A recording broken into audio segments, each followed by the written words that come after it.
17 to 14. Cowboys out in front. Starr begins the count. Takes the snap. He's got the quarterback. Taking the Green Bay Packers are going to be world champions.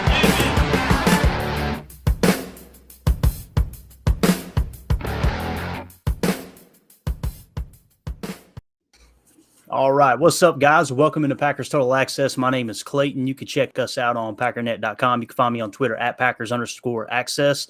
If you'd like to email the show, you can send a message to PackersTotalAccess@gmail.com. If you'd like to text the show, you can send a text message to 865-658-5824. Excited to have on the line with us tonight on the pod. We've got Ryan Schlip, the resident fanalist. You've got me, Clayton, the redneck fanalist. And you've got Jacob over there, the sharpest beard this side of the or their side of the Mason-Dixon line or the Mississippi, however you want to say it, don't matter to me. But Ryan, dude, what's been going on, man? Well, I'm. It's becoming a tradition with the show. I get myself into a meat coma, and then I come down here and get comfortable and start to doze off and try not to fall asleep while I'm answering some questions. Right. What about you, Jacob? What you been into, man? No, it's about similar. I've got a day off from the smokehouse, so I'm trying to recover from most of the meat sweats. And Ryan, I don't know where you are in Wisconsin exactly, but is it 70 degrees, sunny, nice, cool breeze? It is. It's one of the best days I've ever seen in a long time. I got buddies out on the golf course, and I'm a little jealous. But no, it's 50s over here. It's 50s. Yeah, that's even We're better. not that far apart. I don't know. How big is Wisconsin, man? I'm 4 hours away from you, aren't I? Yeah. It must. I'm right it on the must be border. That line there, yeah. It's 70 and sunny here, man. It's nice. Well, hey, since we're just talking about the weather and everything else, I want to share the screen here real quick, guys. Look at this right here. Can you see this? Ooh. Look at this, Ryan. I got to ask you, man. And for those of you on the pod, we're showing some meat that Pack Daddy grilled up here. Ryan, how often do you get complimented on your meat, bro? Just curious. Well, I honestly, I'm a little embarrassed by the sear. I couldn't. It was so freaking juicy. I couldn't dry it off enough to get a good sear on it, but it's good enough, and it doesn't really matter. The beef is so flavorful, anyways. It was still good, but not nearly that much. My wife is a vegetarian, and the kids are so freaking. Forget about that. They'll eat it. They'll be like, "Yeah, it's good," but then it's like, "Okay, can I have pancakes or something now?" It's like, you know what? So now it's just like, here, try a piece. And then get out of here so I can eat all of this by myself. So it used to really piss me off like a lot because it's like you guys don't appreciate how great this is. But now it's like, you know what? I'm going to eat this whole freaking thing by myself. And I don't care that nobody else is going to share it with me. You know, I get a little thumbs up like, you like it? Yeah, good. You want something else? Yeah, sweet. Go eat a freaking ham sandwich. I'm going to eat the rest of this by myself. So here's what's crazy. So your wife's a vegetarian, right? Yep. Guys, we're getting ready to enter an election cycle here next year, okay? If a vegetarian and Ryan Schlip can be married, we can all get along on social media, all right? Let's prepare ourselves. It's funny, dude. I don't know if I told you this story, Ryan, but I got challenged to a vegan challenge one time. And it was one of my good friends' wife, and she was like, there's no way that you can last a month going vegan. There's no way. And I love meat. But I love proving people wrong way more than me, right? I'm like, I'm in, dude. Sign me up. So we get into this thing. It's a vegan challenge, right? She made it 3 weeks. Now, when I say vegan, she was trying to stay completely vegetarian. She made it 3 weeks. I smoked her. Bro, I made it 2 months just to prove a point, right? What? And I'm telling you, dude, when I got off that vegan challenge or what have you, as Ryan preaches up here, I literally, they asked me, hey, how was it? I said, don't tell Amanda, dude. Don't you dare tell her. But this is the best I've felt in a long freaking time. I felt absolutely amazing, dude, coming off a vegan diet. It was wild. But anyway, that's the way it is. So, Jacob, you look like a vegan over there, dude, working in the smokehouse. Yeah. I don't eat anything with a shadow. I'm a level 5 vegan. Anything that casts a shadow, I don't eat. So. Oh, wow. Okay. Yeah. All right. Here we go. Pretty intense. We got everybody in the chat here. We got Dakota. Says, I guess. I don't know how you say that. How do you pronounce that there, Jacob?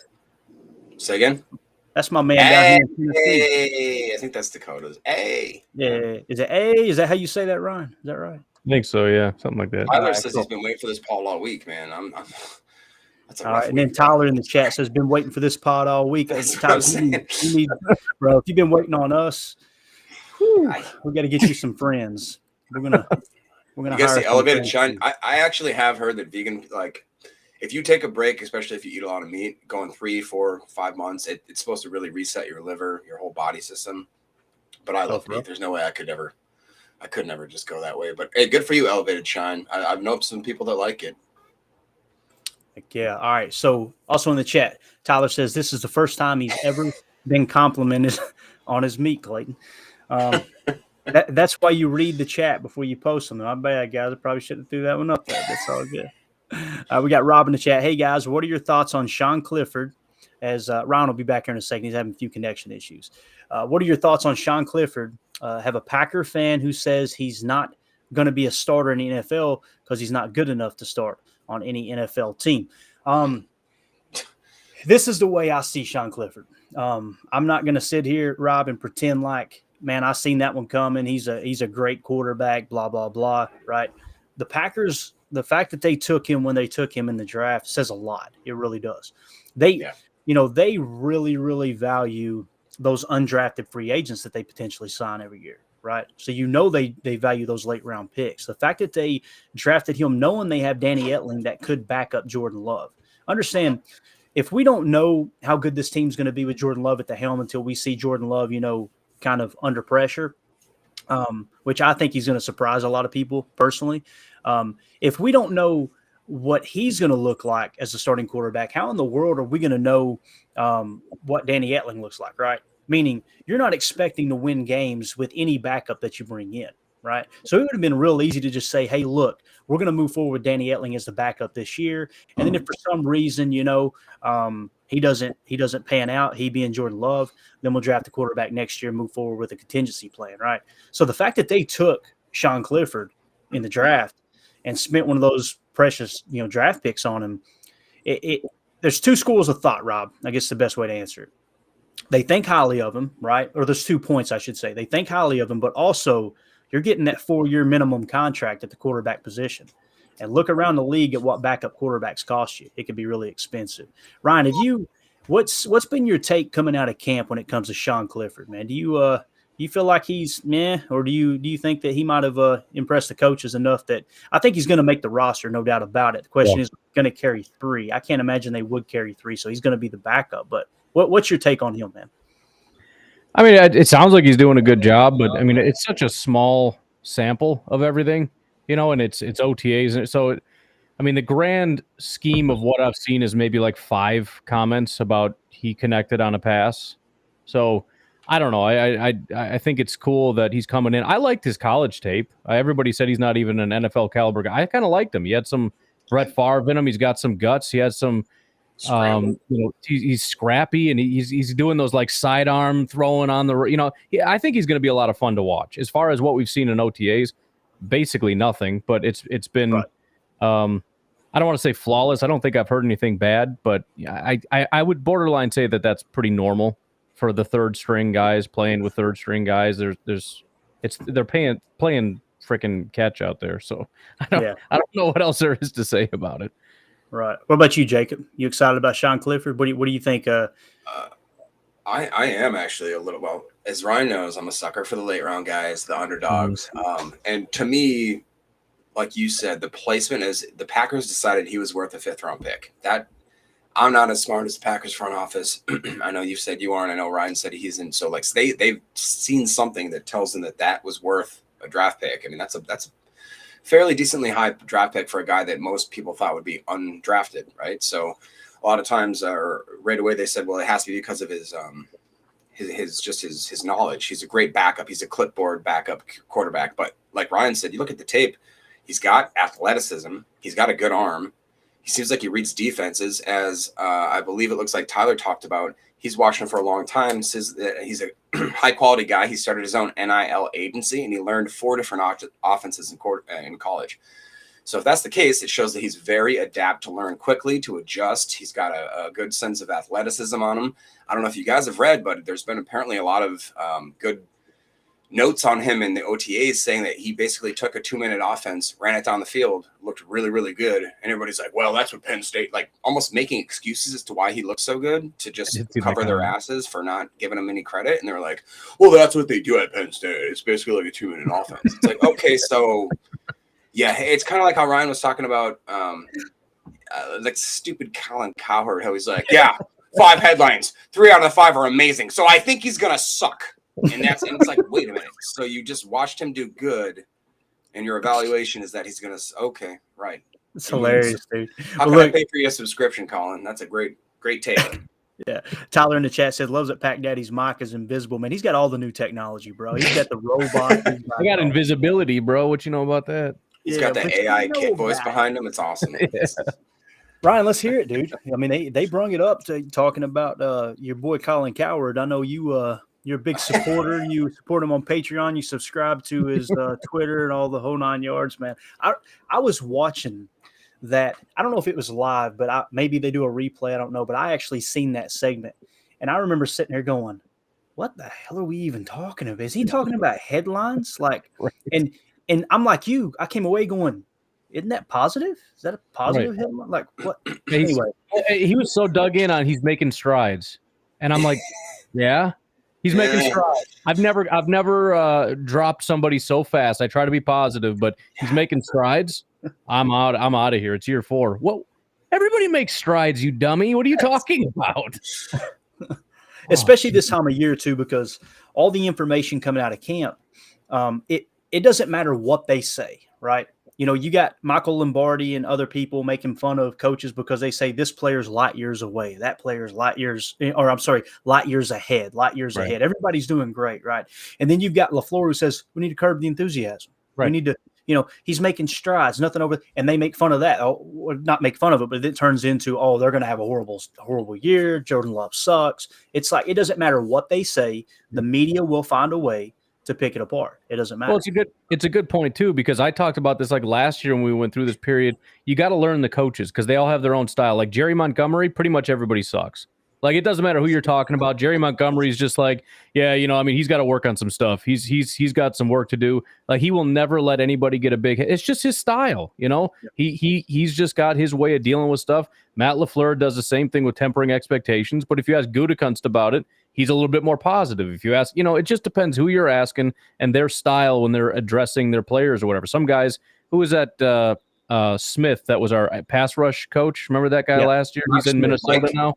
Yeah, that dude, you ask him about any of his pass rushers, they are the Hall of Fame greatest you've ever seen. It's just the way that they talk. So, yeah, they're spinning nonsense about nonsense. That's just how Matt LaFleur talks about stuff. Like, yeah, he's doing fine, but, he's got some stuff to work on too. That's his answer for everybody.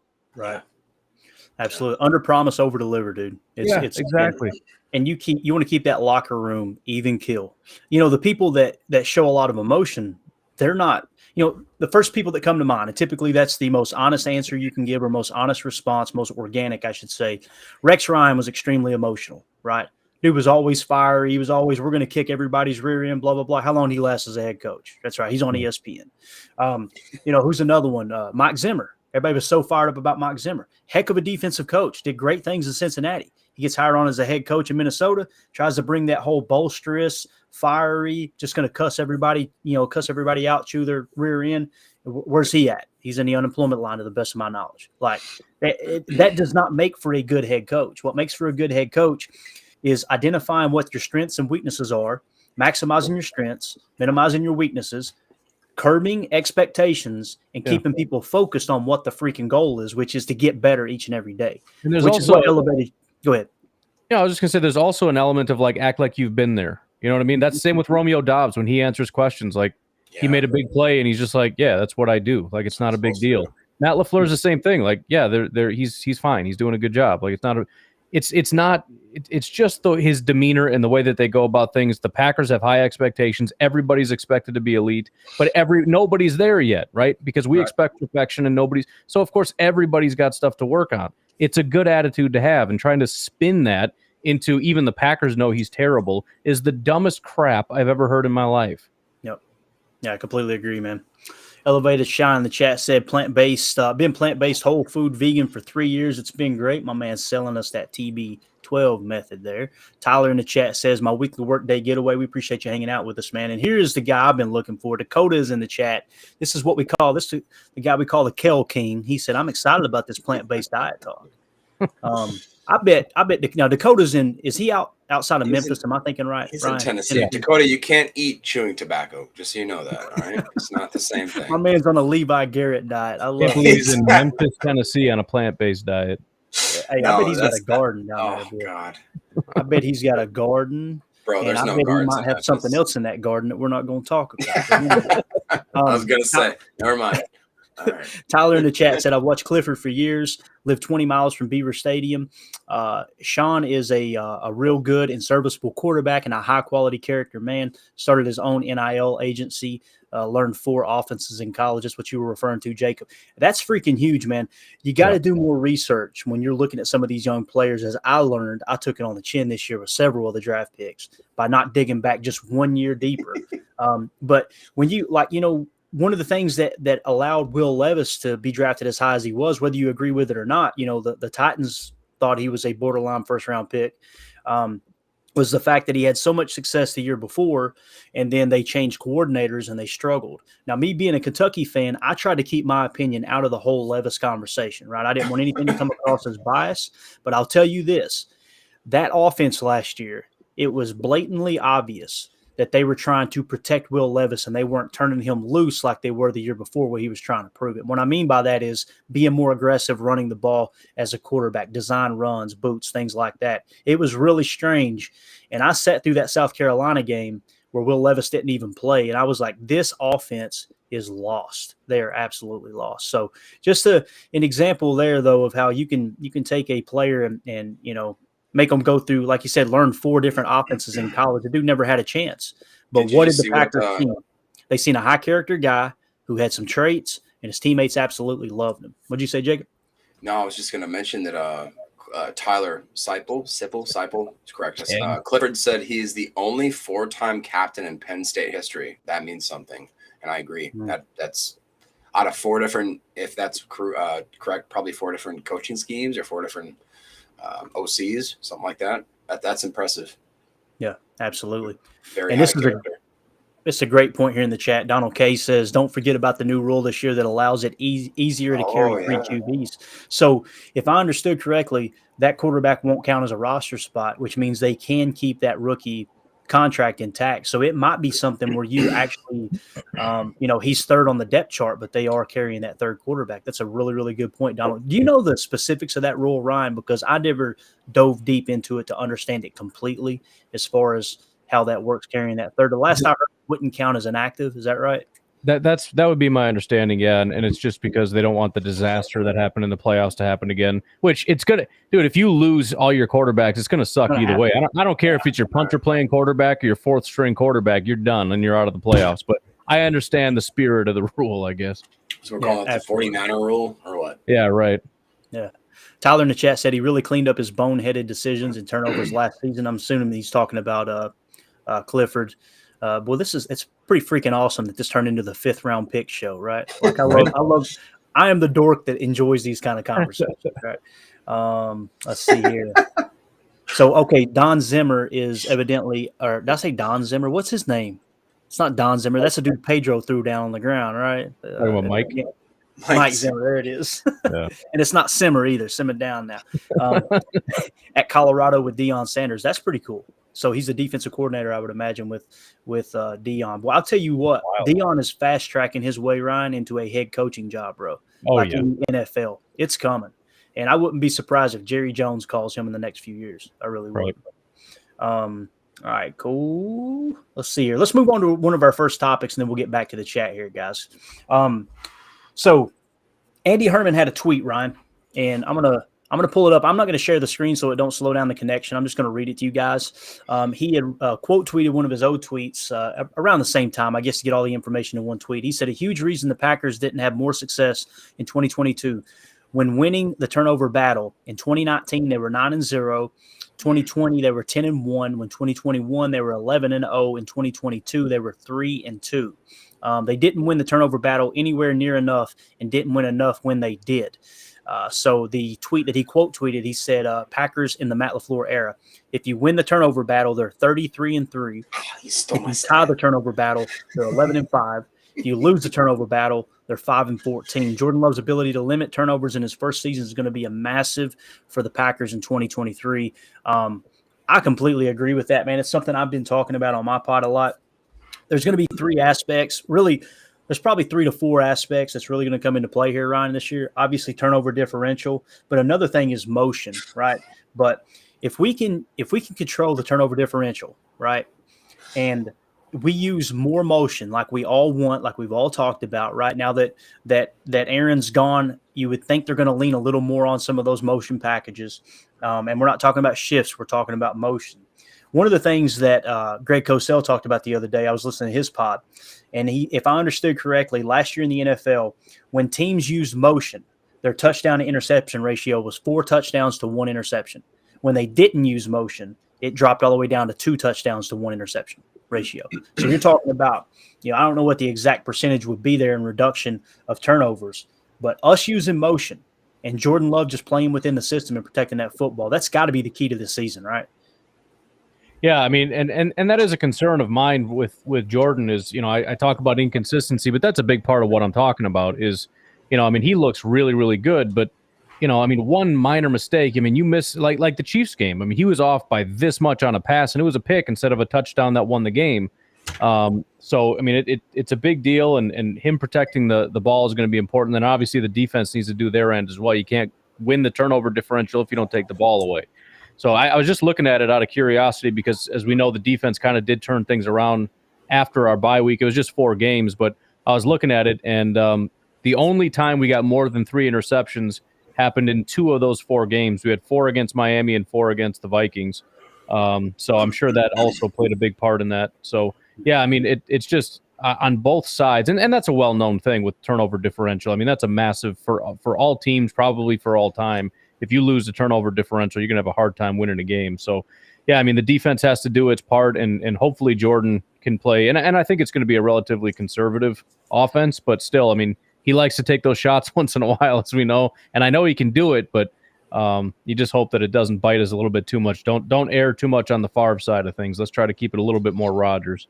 Absolutely. The podcast that dropped today for Packers Total Access, I actually did a deep dive into the history of the West Coast offense, and it actually goes a lot deeper than Bill Walsh. It goes all the way back to the 1950s. And it actually started off with Sid Gilman and Don Coryell. And for those of you who don't know, you may the term that may come to mind is Air Coryell. He created an offense that was a vertical passing attack.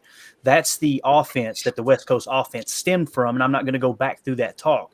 But the thing I want to point out as you were saying that is within almost every single play in the West Coast offense, there's always a deep shot. And that deep shot typically is the first progression. You snap the ball, is the deep shot there? If it's not, okay, what are the safeties doing? Next eye adjustment, and work your way through the progression. Jacob, based off all that we just said, what do you think about Jordan's ability to protect the football? We know that in college, that last year, that was a big knock, right? That he threw interception. Yeah. But when you've seen him, come in for the Packers, to me, seemed like he had good command, good accuracy, and was able to get the ball out on time. Other than the Chiefs game where they blitzed everybody but their grandma. I mean, what do you think about Jordan's ability there? I love Jordan's ability, and I think that we're judging this on a small sample size. And real quick, sorry, Matt Ramage is in the chat. Thomas Austin is in the chat. Just so you guys know, that's a lot of stuff. Basically, when I was listening, I want to say it was Andy Herman's podcast earlier this week when they talked about basically Jordan Love having to be that gatekeeper. So the difference between we're going from Aaron Rodgers to Jordan Love, but what type of Aaron Rodgers is going to what type of Jordan Love? So we don't know what that jump or dump off or degrade, if you want to call it that, will be. Rodgers, we talked about that, Clayton, about his inefficiency over the middle of the field. Dusty Evely kind of contradicted that in certain ways and affirmed that in certain ways. Yep. So now we're going ahead and we're going to the unknown. And it's just, I don't exactly have much expectations. I think that, like what Andy Herman said, is basically if Jordan Love goes in there and he learns how to protect the football, which he is, he's been behind Rodgers for a good 4 years, where it's like, if he's going to learn anything, I'd rather, like Ryan said, I'd rather him be more shaded towards the Aaron Rodgers version of the Brett Favre version. Yes. But that being absolutely. said, I mean, I really do think that I have a lot of hopes for the guy. And I do think that he is going to be a very good quarterback in this league. And there's a lot of indications to see why. And there's a lot of indications to see why he, I'm not going to say he's going to be better than Rodgers. It's such a blanket statement. In certain situations this year, for what's happening versus last year, I think he's going to be very much better in a lot of different ways. Chemistry, just overall camaraderie, willingness to be wrong. The willingness to be wrong in a man is such a huge thing that, like, you know, people take for granted. But we have a 37-year-old man who's like, I'm set in my ways. I do what I do, get off my grass. And then you got a new guy that's like, I'm willing to learn. And I'm willing to accept that I'm not the most perfect finished product. So I'm excited to see what he can do. And I think that he's going to be a really, really good quarterback. Yeah, it's the same transition we've seen from Brett to Aaron. You know, when Aaron came in, it was like, okay, it's almost like the pressure went off the entire offense because first of all, nobody's expecting you to do anything close to what Brett did in his career. And then on top of that, with Brett, you know, there at the end, I think people were pressing like, we want to get him another ring. He wants to get another ring, obviously, kind of solidify his place in football history.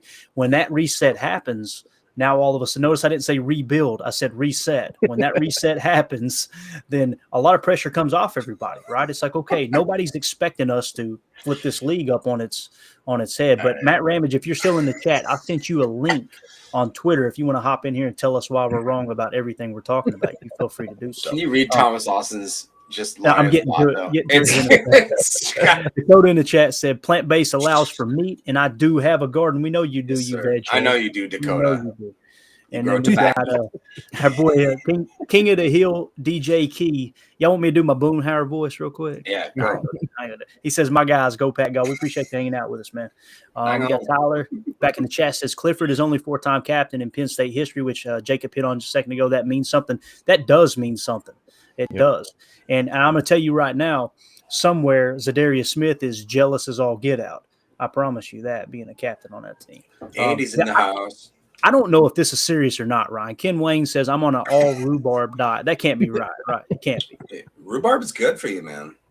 What's it taste like, Jacob? There's a lot of stuff good for you, but you can't stomach it, right? I don't know. Pie? My grandma made rhubarb pie. Amazing. You've never had rhubarb, have you? Never. My man. Actually, you know what? They used to dip it in like sugar cane and then we'd eat it, but I would never do that. But anyway. Gotcha. Okay, so Donald K points this out. He would count as part of the 53, he being a third quarterback, but not the game day roster spot. See, that makes things tricky. Okay. That makes things real tricky because, you know, if you're going to count, Danny Etling towards the 53, I just don't see that happening. Do you, Ryan? With that will being clarified. I mean, it just doesn't make sense. Again, with the injury thing, but you're not really protecting yourself. I mean, just like with Aaron, if your quarterback goes down, you're done. That's the bottom line. So, What are you protecting? Yeah, absolutely. All right, Andy Monday in the chat. Now, this is going to make my head hurt. All right, he said, "My meat all comes from a plant, a meat packing plant." I'm telling you, dude. Some of your listeners, Ryan. I know we're getting a lot of sightings of these alien aircraft everywhere now. Everybody's talking about. I believe Andy may be one. And when they do finally land and try to take over, just go to Dakota's farm. Just stay away from the tall plants because he's got those booby trapped. I promise you that. Okay, stay away from the tall ones. Rob Turbo in the chat says, "I'm curious as if Matt LaFleur is on the hot seat this year. He needs to step up and be a coach. It seems when he had Aaron Rodgers, well, I never know if people are trying to be funny. He was scared to confront him. Now Aaron is gone. He needs to step up and throw a clipboard or his headphones and let his cut out there. I can't see the rest of it there. I guess you used too many characters. Let's go back to the chat. I'm worried about where that was going anyway. It ended with a P. I didn't like that, man. That's why anyway, I got cut off. The gist of I'm trying to see where it left off here because it won't post the whole thing. I'm just going to say halfway through here, Matt just seems to be complacent and scared to raise his voice and be confrontational. I bet Bill Belichick didn't mince words on the sidelines when he was upset with his players underperforming when he knows they are capable of playing better than what they have been in the game. I will tell you this: there's plenty of footage of Bill Belichick absolutely eating, Tom Brady's lunch in practice, going, "I can't stand it, Brady. Run it again, run it again." You definitely didn't see that with Matt LaFleur, did you, Ryan? No, I mean he's a much more positive buddy kind of guy, which I'm not a huge fan of it. I mean, there's a time and a place for that, but if guys aren't doing it, you got to let them know. And yeah, Bill Belichick, I like Bill Belichick because he wasn't just screaming; it was just disgust. The look on his face is, "You are just the biggest piece of crap. Like, I can't wait to get you out. I'm going to go talk to somebody. Oh wait, I'm the GM. Yeah, you're gone. This is so stupid." So and you got to have that, man. You can't just be everybody's buddy, and it can't, be smart. Shut up, dude. Just tell him to get off the field and sit down until he figures out how to stop being an idiot or something. I don't know. I just wish he had a little bit more spit and fire or whatever you call it. And what would you, Clayton? Give me a Claytonism for that. Yeah, a Claytonism for what? What? Give me. You got to give me be a little bit more. A little more brash. Fire in his belly. Yeah. Fire in his belly. A little more tobacco in the pipe. You know what I'm saying? There you go. Yeah, there it is. That'll work. That's exactly it. You can't say tobacco. You got to say tobacco. Tobacco. Jacob, I know you would be a big fan of Matt LaFleur just hitting people with coolers and all kinds of stuff. Yeah. Just once. He's got a helmet. I'll hit him with a cooler. I couldn't tell you how many times during the post-game show that Jacob was like, I cannot stand to look at Matt LaFleur tonight. I can't do it. He's at the podium talking. He just looks like such a little sissy boy. You know what I mean? Like, I think that everybody really tried their best, and everybody really did. When it's just emotional and everything. It's like, speak up, man. Like, gee, I want him to go Sam Kinison. Just start screaming at people. That'd be great. Please, man. I love it, dude, because when, Mike McCarthy, I was a big Mike McCarthy fan, and I'm not suggesting that they shouldn't have fired him. I think I can understand why it happened. I really can. I'm not saying that, hey, that's what I would have done, but I understand why it happened. But I do remember a couple of times looking at that sideline and going, the guys can't respect him. Like, he doesn't, he doesn't look like he could run a mile right now. And he's telling these guys, lay your body out there and all of this and that. And then when they hired Matt LaFleur, I'm going, how did we go from Mike McCarthy, who looked like he could do a healthy keg stand, right, to a guy that looks like Zoolander? You know what I mean? Like, how did we do this? How did we get here? How do we go from Mike McCarthy to a male model? It just blows my mind. But Andy in the chat says, go ahead, Jacob. What'd you say? You flashing blue still over there? All right. Andy in the chat said, yes, the rhubarb and strawberry pie. I can't believe we're doing a live podcast and we're talking about rhubarb. It's unbelievable.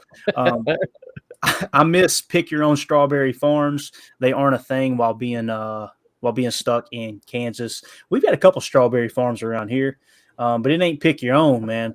I know Scott's farm up here in Unicoi. You go to Unicoi, it's like the cradle of civilization, baby. You go picking your own strawberries in their fields, you're getting shot. I'm just telling you right now, it's going to happen. We got it says super chat. I guess it is a super chat on your end there. Thomas Austin says super chat. Is that how that works? Yeah, I don't even know. How would you read this, guys? Ryan, you're way wittier than me. How would you explain this on the pod? So, all right. Thomas Austin, thank you for the super chat. If that's real, I don't know. Maybe you just typed in super chat 4.99. Anyways, Packers are better than broccoli, which is better than the Vikings, which is better than rhubarb, which is better than dirt, which is better than manure, which is better than worms inside of dirt. No, which is less better than worms inside of dirt. He switched it. Jacob, you're right. All right. Which is better than the Bears, which is better than Justin Fields, which is better than Colin Cowherd. I can't argue with that logic. That's pretty spot on. It's math. Yeah, good stuff. And Matt Ramage, of course, in the chat just said, "Yo, he's probably drunk. He disappeared." I sent him a message saying, "Hey, hop on. He's got better things to do. He might be posting bond right now. Who knows?" So, Tyler in the chat says, "Teams who win turnover battle win 78% of the time since 2007." There's another stat too, Tyler. I don't know if you can find it or not. If you do, post it in the chat. Where if you have a turnover differential of +2, it goes up to like almost 90% or maybe above. That's one of the stats that I use when I'm putting a little action on the game on Sundays. John Dorn in the chat says, Rodgers was scared to throw in the middle of the field. Love has no problem throwing in the middle of the field. Jacob kind of hit on it there. We heard a lot of that grumbling last year that Rodgers won't go to the middle of the field. He won't go to the middle of the field. And I posted a ton of plays where he attacked the middle of the field. And Dusty kind of stood on that table as well. When Dusty ran back the numbers, it was indeed correct. I think he was like towards the very, very bottom of the league of throwing to the middle of the field. So I had that completely wrong. Although there were plenty of plays where they ended up being positive plays in the middle of the field, which suggests you should probably take more shots at the middle of the field. I don't think he was scared to throw in the middle of the field. I think that all quarterbacks have different strengths and weaknesses. Not that Rodgers' weakness would be thrown to the middle of the field, but his strength was definitely using the sideline, using the boundary. We loved it when he was doing it with Jordy, right? And James Jones and all those guys, those back shoulder throws and all that. But, over the last couple of years, obviously that stuff kind of dried up. You don't have Jordy working the boundary anymore. So, yeah. In the chat, we've got Rob says, I think Jordan Love will be blitzed a lot this season. Yes. You know what, Rob? I hope they do. Because there's nothing that's more frustrating for me than watching Aaron Rodgers over the last few years and everybody just playing that too high shell and him being so protective of the football, man. You would just kind of hit that wall, right?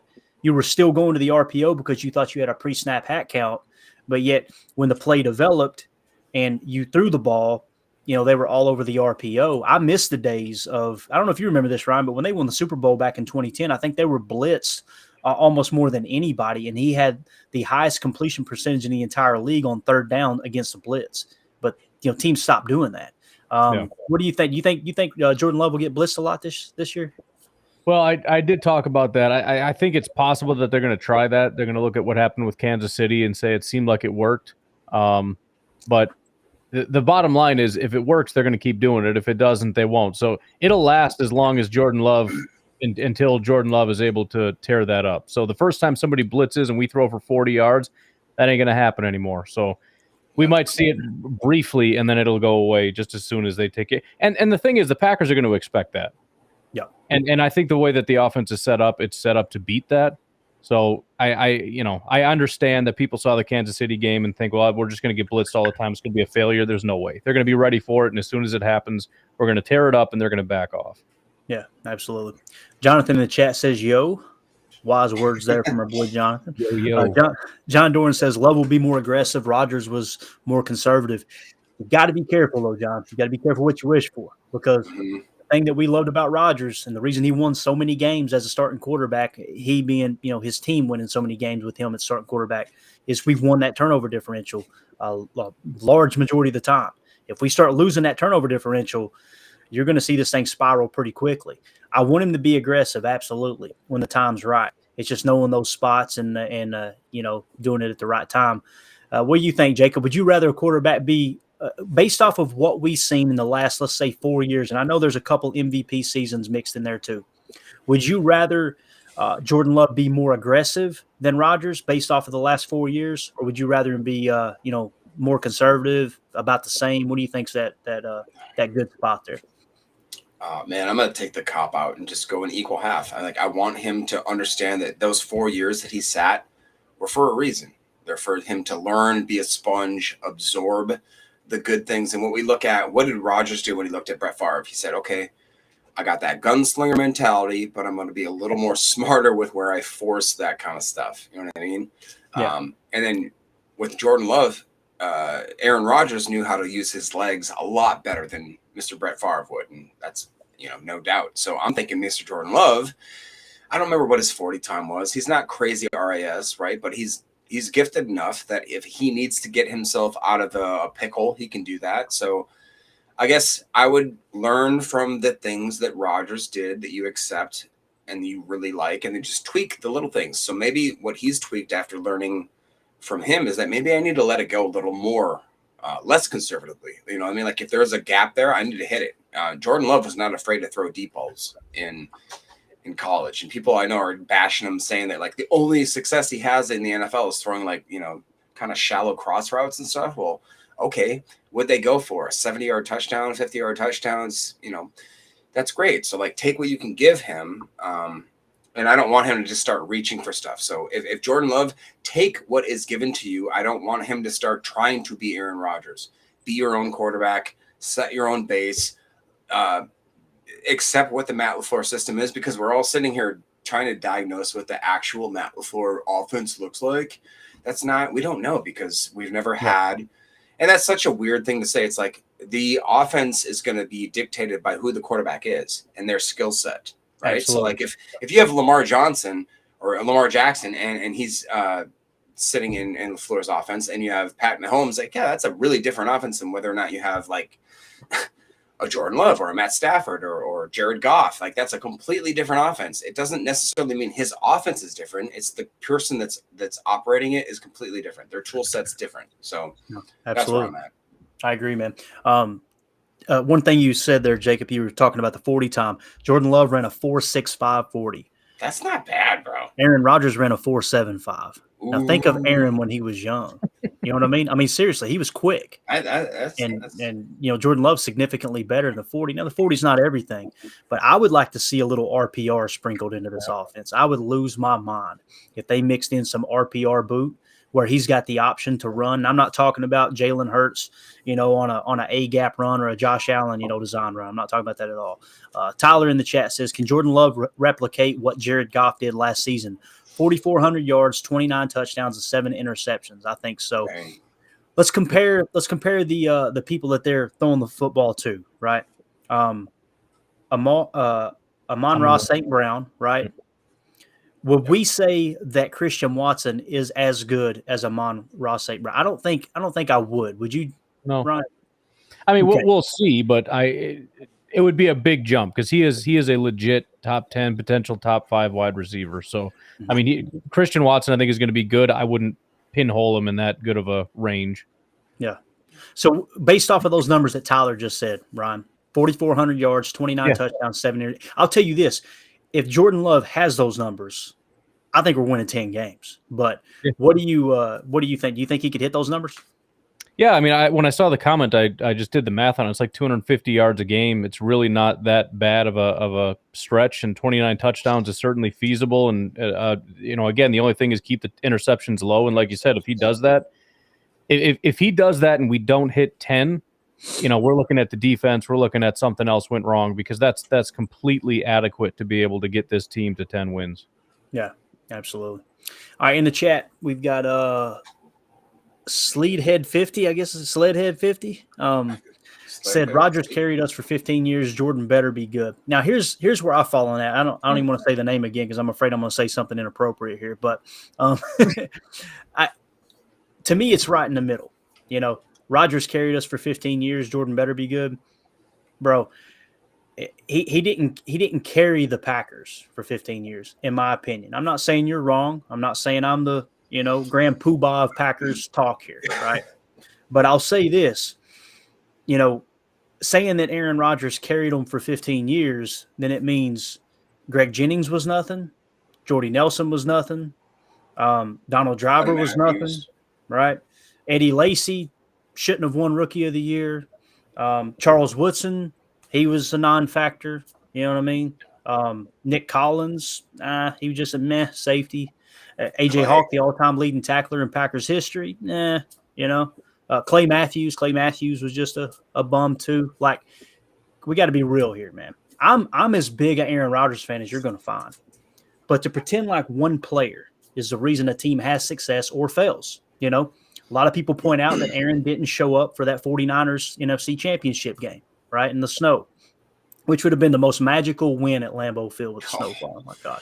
But, the people that say, no, Rodgers blew that game, he choked, whatever, we also had a punt block return for a touchdown. We just going to forget that? It's a team game, man. So I understand what you're saying. Rodgers is one of the greatest to ever do it. But I think it's a little bit strong saying he carried everybody for 15 years because there was enough blame to go around, especially in the last 5-6 years, even the last few years with McCarthy being there, nobody was perfect. That's for sure. Yep. Andy Monday in the chat said Coward's prediction of the Pack slipping back into their dark days of the 70s, 80s. I can see Ryan's neck getting red right now. Is absurd. Clayton, please do a PTA on the trades for, don't know that name. Haddle? What is that? Haddle? 1975 and Mossy Cade. I feel like this is a prank. Who are these people? In 1986, that changed Green Bay history. See, you got me digging now. I'm gonna write that down, bro. I'm gonna look in to see if those names or not are real. It sounds like a couple people that live next door back home in Kentucky, to be honest with you. Mossy Cade. That's my cousin. Hey, Mossy Cade, boy, he knew where all the good squirrel hunting spots were back home.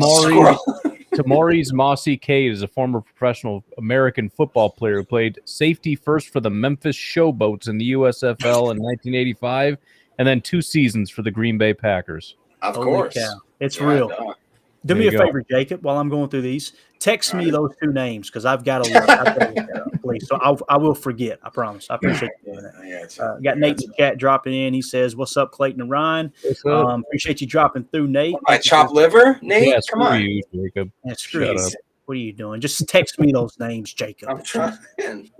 Donald in the chat said, "Well, note rhubarb leaves are poisonous." You gotta I am boil not them. putting rhbarb in this title of this podcast. It's not happening. I know you are trying really hard. It's not going to happen. Let's see here. Sleedhead says, Gutsy is the first one who needs to be gone. I hate Gutsy. Goody. He's talking about Goody. Okay. Gutsy's the All right. Yeah. Piece of crap, Gutsy. Let's scrap them all. Get Gutsy out of here, too. Thank with all of them. Tyler in the chat says, Pete Carroll is a very accomplished, known, very easygoing players coach.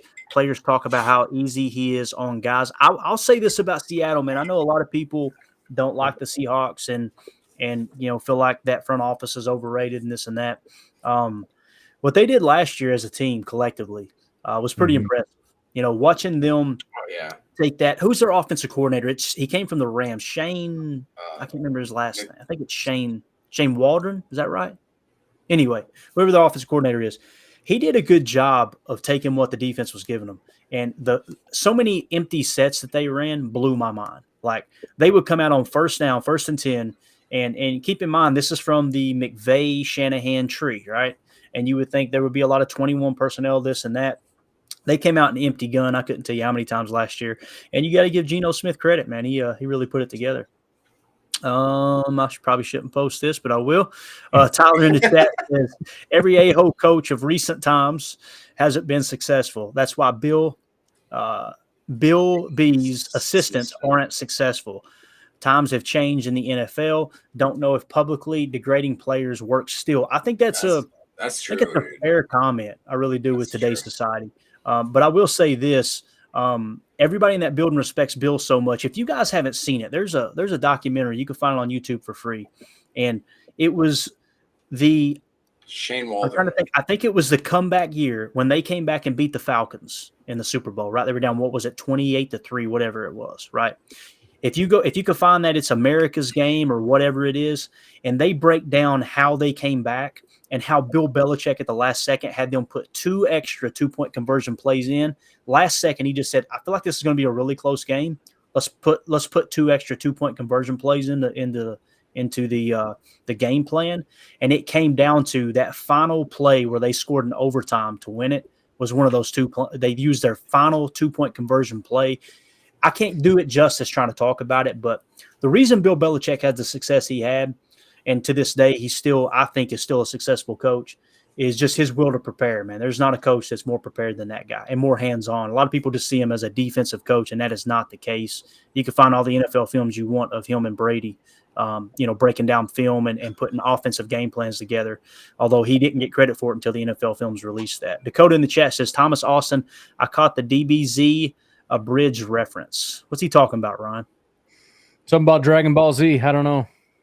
So explain this to me. Let's go off cuff. What is Dragon Ball Z? So the first time I read that, I thought it was like DMZ, like the demilitarized zone. That's literally what I was like. Don't get serious. political, man. Ukraine's going. And then I was like, oh, wait, DBZ, that's Dragon Ball Z. Never mind. I never watched that. I have no idea. Yeah, I can try to patch in my little brother. It's not cool. It's nerdy. It's from Japan.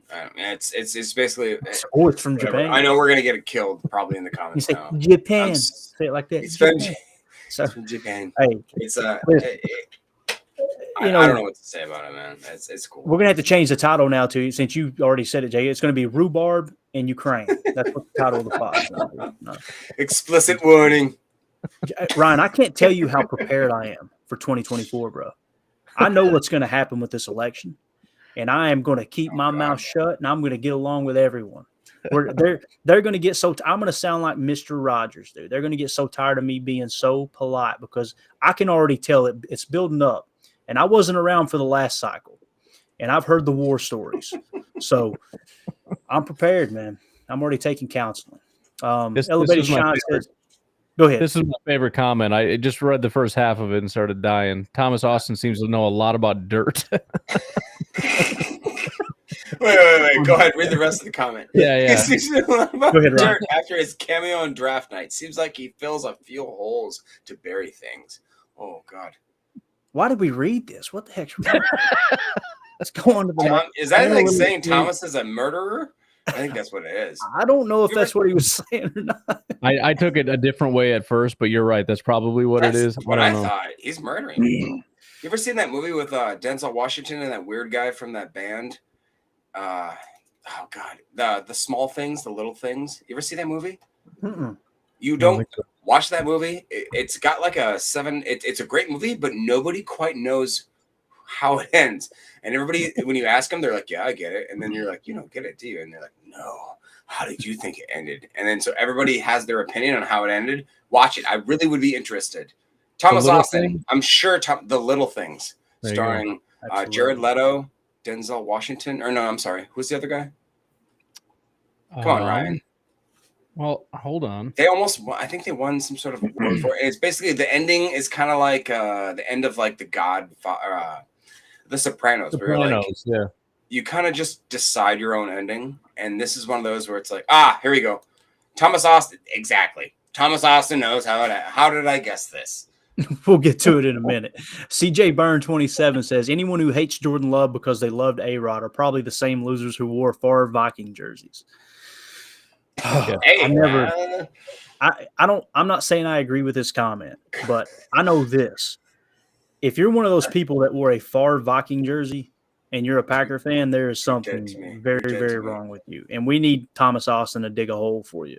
In my mind. Thomas Austin in the chat actually dropped some knowledge here. He says, "Yee." All right, good stuff there. Wow. And then the next one says, Thomas Austin says, "Will we see more RPO?" I'll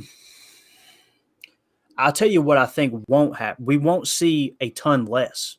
A lot of people are believing, okay, the RPO game is just going to disappear. I think the RPO game is here to stay. I think you're going to see some slight modification to it. The question is, does Jordan Love have a quick enough release, right, to run the RPO game? I think the answer is yes. But that was like Dusty Evely said, that was Aaron Rodgers' superpower, man. The way that dude could flick his wrist and get that ball out, that's why they lean on the RPO so much. I don't know, Ryan, what do you think? You think we're going to see more RPO or less or what? I think so. I was looking at a video, one of the ones covering Jordan, and they covered how they actually ran that once or twice. I think it was in the preseason or something. And it's one of those things that you kind of forget, like, oh, yeah, we do have that little bit of athleticism there. We got some more options with him. And I think, again, especially early when people are sleeping on it, trying to convert that, 3rd and 2, and you pull that out of your back pocket. So, yeah, I think there's going to be a little bit of that now that we have that element in our offense. So that'll be kind of exciting to see when they decide to bust that. I hope they do it against the Bears to win the game. That would just be so nice. Absolutely, dude. Let's see here in the chat. We got Tyler. He chimes in. He says, +1 turnover differentials. The record is 888, 410, and 5, which is a winning percentage of 68.4%. +2 turnover differential is 699 and 150 all-time straight up, which is 82.3%. You get a +3, and you're at 91.4%. +4 goes to a 97.3%. I couldn't imagine the 2.7% that still lost the game. Yeah, right. Turnover differentials 4. I'm telling you, though, man, it sounds so simple. It sounds so just, well, let's just do that. It's not that easy. But turnover differential is really going to be the key this year, man. There's no doubt in my mind. All right. Garrett in the chat says ravioli cereal chat. Oh, God. Y'all bring up the ravioli cereal again. That was back when I was staggering around through Dakota's garden in my younger days. But what is worse to consider as a possible reality? Number 1, Bears with a winning record. Number 2, Colin Cowherd hosting the Green Bay Draft of 2025. Number 3, being served ravioli cereal for Thanksgiving. Ryan, take it away, man. I'll go with number 1. I don't want that. I'll deal with Colin and shoveling down some ravioli cereal. Yeah, we'll put it this way: we'll pick number 1. But if Colin Cowherd is hosting the draft, we'll be throwing ravioli cereal at him. Yes. On the stage. Oh, yeah. We will find him here. Yeah. But as far as Thanksgiving, man, don't mess with Thanksgiving. Dude. That's one of my favorite holidays, bro. I'm all about some Thanksgiving. Andy in the chat says Favre has the most interceptions ever. Shock. Rodgers has the lowest interception percentage ever. Probability of those two being back-to-back quarterbacks on the same team is nearly impossible. That is crazy. Just don't hope Love is either. So, I don't know, man. I'm cool with taking shots when you need to. It's all a part of the West Coast offense. But I definitely don't want to go back to the Favre day. You remember that playoff game, Ryan, when we played the Rams? Did he throw 6 interceptions in that playoff game? Oh, my God. I think it was 2003. Like toward the end of his career with the Packers, it was it felt like about 6 a game. It was probably only about 2, but it felt like it was just nothing but interceptions all the time. Every time the ball went in the air, it was like, oh, crap, here we go again. It's going to be another interception. Yeah, no doubt. Rob in the chat says, do you think Jair Alexander will have over/under 5 picks this year? That was his total last year. I don't know, man. The way this defense operates, I don't think it's really set up for corners to get a lot of interceptions. You know, the way the Fangio, too high, cover 4, cover 6, look. I don't think, unless he's on the 2 side, and what I mean by that, when you run a cover 6 defense, half of the field is cover 4, the other half is cover 2. If he's on the cover 2 side, meaning his priority, his responsibility isn't to protect deep, then yeah, if that was his primary, responsibility in the defense. But unfortunately, with all the pre-snap motion and everything that goes on in the league today, that stuff can change in the blink of an eye, just with a little motion. What do you think, Ryan? Over under 5 picks for Jair. What would you take? I'd love to be optimistic, but 5 is actually a pretty big number. I mean, I don't want to pull it up right now, but I'm guessing the number of people that had more than 5 or 5 or more was pretty low last year. So I'll say under, but I still think he has a pretty good year. If he has like 3-ish picks, I think that's still pretty solid. Yeah, I love the way this conversation was steered to, like kind of getting into, what's going to create that turnover differential for us, right? And rhubarb, yeah. Yeah, and rhubarb as well, yes. And Ukraine and everything else. Rudy Ford, though, Rudy Ford playing safety all year long, if they stay with him, I think that you're probably going to get 1 or 2 more turnovers than you did last year, obviously, with him not starting going into the year. What do you think, Jacob? You think Jair can have more than 5 picks? I do. It is disconcerting that he, again, if we want to talk about, again, the last week of OTAs and all that kind of stuff, again, Jair not there, Douglas not there, Garver not there. Nixon is back, so that's great. Guys like Tucker Kraft have been back. People that we haven't seen, moving around. It's encouraging, but that to me is not. I don't like that. I don't like that. If you are our best player, be there in our best times, which would be, to me, the offseason, so you can build rapport. Obviously, the defense is not the same as building chemistry with the offense. You're trying to, when you're a wide receiver quarterback, you're building chemistry. When you're a D-back, you're just trying to break up chemistry. So I get it to a way, but again, we have Jair, Douglas, and then Garvin. Again, Garvin. I can't stop harping on Jonathan Garvin. What are you doing? Garvin go, bro. What are you doing, Garvin? And I swear to God, if he makes the team, I'm just going to be like, okay, whatever. I'm not going to go to work for like a week and just hope I get hired. Every time I hear Jonathan Garvin, I think of you. You guys remember that Saturday Night Live skit with Dan Aykroyd, Fred Garvin, male prostitute? Y'all ever seen that? Bro, have you seen it, Ryan? If not, I don't know. I don't think so. It doesn't ring a bell. Need to pull that one up. Put that one in the memory bank there. Sweethead 50 says Rodgers didn't have a tight end and a washed Cobb. That sounds bad, a washed Cobb, but so I will agree. He did not have a quality tight end or I don't want to say quality, a good tight end. I believe that, but he wanted Mercedes Lewis and he wanted Cobb. Like, who do we blame for that? That's one thing I can say about Goody. He did not shy away from that, did he? Like, he was just like, hey, Cobb's here because Rodgers wanted him. Yeah. basically said it. So Thomas Austin in the chat says, in Watson we trust. We're going to have to wrap this up, guys. We're going to rapid fire through these comments real quick. We want to read them all for you. So stop commenting. And I know Thomas Austin will be the troll that keeps commenting right here. John Dorn said, hope Packers throws a deep ball first play to Watson again against the Bears, just like last year. Dude, I'd be all about seeing another deep bomb there. Garrett in the chat says, I think Love, with the weapons he has on offense, will provide confidence to take more chances than what we have grown used to with Rodgers. I think he will take more shots than Rodgers did last year, for sure. And Andy Monday says, some hated Favre for the throws he made, some hated Rodgers for the throws he didn't make. Just have Love run the offense. Completely agree with that. Let me go through here. Shane Waldron was the OC in Seattle. Let's see. What are y'all laughing about, man? The comment section. Yeah, I see it now. It's never going to end, is it? No, man. You can't keep we're just wrapping this puppy up, boys. I'm sorry. We got the most viewers right now than we've had all night, and we're just going to wrap this thing. Sorry, Thomas. Let's do this.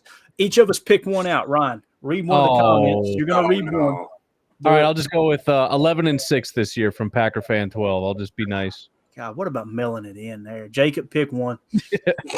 I can't help it. It's Garrett Streisel going ravioli cheese over Thomas Austin. Ravioli cereal over Thomas Austin. Thomas Austin has been banned from the chat. I see this now. Oh, man. Poor guy. Right. Yeah. Hey, ravioli cereal. It actually sounds kind of good. Hey, 11-6 does sound good. Yeah, I'll take it. Yeah. Thomas Austin, of course. I'm going to go with that one. That's the last one we're going to wrap it up with. Thomas Austin says, ... Is a wash cob a bad thing, Clayton? Yeah. It is tonight, my friend. It is tonight. All right, we're going to wrap it up. Ryan, say something smart as we get off. Oh, jeez. Come on. I go have a good day. I don't know. Nice. Hey, content. spoken like a champion. I have an actual good one real quick as we get out. Hey, hold on. Don't ever, for any reason, ever, under any circumstance, for any way, ever. All right, just jump in. Yeah, just take it away. In any situation, ever. So I will say, have a great night, guys. It's beautiful weather in Wisconsin. What I will say is, if you guys want to follow the PFP podcast, we're going to be starting to do a lot of mock drafts. What you can do, Packers, the Luke Musgrave, tight end 1, which is going to be a thing. He's falling to the absolute depths of hell in the draft king. And I'm talking, this guy is going to be having maybe a 20% target share with how we're looking at him in the offseason. There is maybe Tucker Kraft, and that's it. That's all. DeGuara maybe is going to steal a couple things, but what we're seeing from Musgrave running the tight end position is one of the most coveted positions in fantasy football. You either have Kelsey or you have Andrews, or else it's a complete crapshoot. If you can get Luke Musgrave in the 18th round, who's the guy that could be the number 1 tight end in Green Bay to get maybe 10 targets a game, who knows? Pick that guy absolutely every single time in your draft, 100%. That's all I'll say. Boom. That's what you came for tonight, guys. Right there. That's what you came for. I'm going to share the screen here real quick, guys. Just want to share this. This is one of our own. This is a fellow Packer fan. Absolutely awesome dude. His name's Ryan. You can find him on Twitter at capital R, capital L-E-S, capital S-A-N-T-O-S. So it's R. Les Santos. His name is Ryan. He just wanted to tweet this out and say, my brother lost the mother of his children and their grandfather on June 5th. She was murdered and her father died hours after getting the news. My niece are the last surviving members of their maternal family. If you can, please give, but do share. So if you guys will go to his Twitter page, at the minimum, let's get this sent around Twitter, and let's help support them. If you'd like to donate, listen, there's no amount that's too small. Obviously, this family has experienced a horrible, horrible tragedy. I couldn't imagine going through that. and just wanted to kind of get the word out there for him. I know we like to have a lot of fun on here. We like to goof off and all that. But at the end of the day, man, it's all about making other people's lives just a little bit better than when they cross your path. So let's take care of our own. Let's make sure we do that. I know that's what Tom Grossi's out there doing right now. If you guys aren't following, dude's going all over the country raising money for St. Jude's. I think they've raised over $125,000 now. Guys, it's what makes the Packer community and its fans what it is, you know. And let's make sure that stuff like this, where we're helping one another, let's make sure that's a lot louder than the division that we have. And there's nothing wrong with a good argument. Don't get me wrong. Like, we like to have fun and poke fun at each other and all that. We darn sure like to insult Bears fans. But at the end of the day, let's make sure we're taking care of each other. So we're going to get out of here. Appreciate everybody taking the time to hang out with us. As always, let's go out and be the change we want to see in the world. Go Pack, go. For Jordan Love. 37. Here he is throwing in the middle. It's caught by Watson. He's got great speed. Turning the corner. Christian Watson down the sideline. And he will score. Whoa. Hang on. Love to Watson. To a one-score game. This one is the stunner. You basically feel like, all right, this Eagles team sort of has this thing under control, and then Christian Watson hits the Jets again. 6 touchdowns now in the last 3 games. He is really something. When he gets in the open field and running, that was some throw by Jordan Love, too.